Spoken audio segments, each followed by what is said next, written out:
In July 2020, in response to the murders of George Floyd, Breonna Taylor, Ahmaud Arbery, Rayshard Brooks, and others, Melrose conducted a self assessment of city procedures and practices to meet the urgent call for equity and justice. Called 2 Weeks Toward Change, the study concluded that the city has not substantively or consistently invested in racial equity work, and that we lack and require measurable ways to track our progress. In 2022, Melrose sought to change this by conducting a survey to collect information about the racial climate in Melrose, but no further assessments have been conducted. Do you support a regular assessment to measure racial inequities in Melrose and track progress toward eliminating them? Would you commit to conducting a pre and post assessment of racial inequity and releasing the data within 60 days of collection? Thank you so much. And again, thank all my colleagues here for the helpful feedback. Um, the short answer is yes, I am in favor of having a regular public racial equity assessment in one form or another. So an unequivocal, emphatic yes. We cannot manage what we can't measure, and so that's an important part of public management.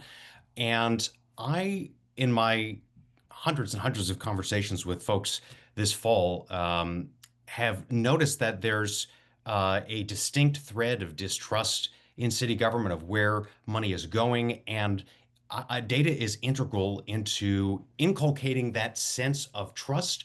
And that takes time, it takes energy, it takes money, it takes collaboration. And so I see in my little corner of the world here what doing a universal budget survey did for providing real-time feedback and opening a conversation. And that was just with money out of my own pocket to gather data from my neighbors. It and doing what many of you may have seen, just a regular posting of what is happening in after every single budget hearing, posting a short summary video as to what has transpired. I think that building that call and response is integral to building trust. I hear it every day. So, but like many of my colleagues alluded to, the famous book entitled "Lies, Damn Lies, and Statistics," doing it well is harder. So the long answer is I'm all in favor of institutionalizing the assessment, of integrating that into the city council's regular evaluations. I totally agree with my colleague,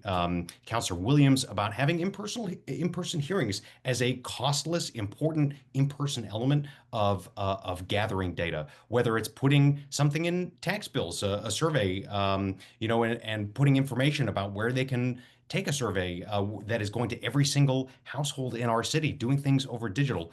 I think that doing that regular longitudinal assessment of outcomes across departments is going to be important to our job as being important guards of city dollars and outcomes. So, but I think this actually bubbles up to a much larger, not that institutional racism hits every single department in city government, but one of my great passions is data management, data dashboarding, and I do this work with cities all over the United States. And so this is going to take some deep relationships with the administration. It's it's well several standard deviations outside of city council management, but I think it's important. I'm happy to volunteer to do it, is helping to build a city dashboard, a real-time report card that lives on our website. We've got a lot of models to choose from. Boston City Score is one, but there's internal KPIs that the mayor uses to manage, but then also building that sense of trust with the community where on racial equity issues, but across all issue areas, stacking hands on a set of outcomes that we want to track minute by minute every single day. And a lot of information lives on the city government website. It's not particularly easy to find, even for myself who does this work every single day. So I think focusing on user experience, focusing on that real-time data. And I am already gathering a small army of neighbors and residents who are willing to volunteer their time to build this in real time, already getting some legwork done on this, and am eager to work with community groups to make sure that to co-design those metrics such that it's not just folks in city government evaluating city government. It's folks across the community. So thanks so much. And I really, my hope is that this will make Melrose a model for small cities to be a data-driven city.